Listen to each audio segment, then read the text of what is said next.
Just a moment, we've got some managerial breaking news, and it's bad news because we've just announced in the last few seconds that they have sacked their head coach. It was a managerial role at a club, and they're currently at the moment in the table. It was only last Friday, after that defeat last night, so has been sacked. Liverpool have reported the players to get used to that, Michael. Yeah, I suppose so. Yeah, it's they were so dominant last season. They was it 10 points, as you say. They won it easily last season, and they pretty much rested a few players towards the end of the season. You know, last 2 or 3 games didn't get any decent results. They could have won the league by 15, 16 points. It was a breeze for them. And then, of course, over the summer, all the players that they signed, all the money that they spent, everybody thought this is going to be another Liverpool victory.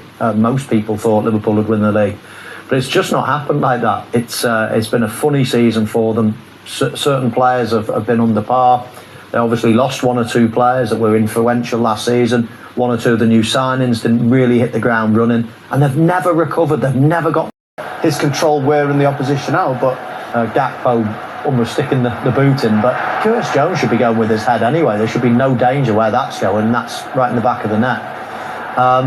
Mo Salah's decision probably took an extra touch. That's unlucky.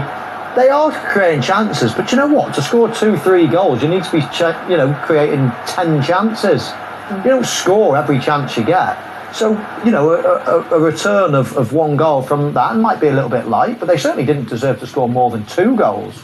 And Liverpool in past seasons, that's been the key. They create loads of chances, and you've got to do that to score a few goals. But poor decision making on a couple of those occasions, but they need to keep creating and create more. I know they won the league last season in Slot's first season, but obviously there was a lot of change this summer, big signings coming in. Are we seeing this is almost like their transition season in terms of they're turning into the more controlled team that Slot wants? Is that what they're in at the moment?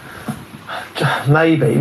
Transition, maybe. Some of the players getting a feel for it. I'm just not convinced about 1 or 2 of the players. I mean, fullbacks, you've gone from Trent and Robertson, possibly the best combination of fullbacks that the Premier League's seen for a long, long time. You had Salah ahead of him, has just been a freak over the last few years, incredible. And of course, Diaz, that played the majority of the time, was exceptional as well, loads of energy. Those 4 players have basically been changed now.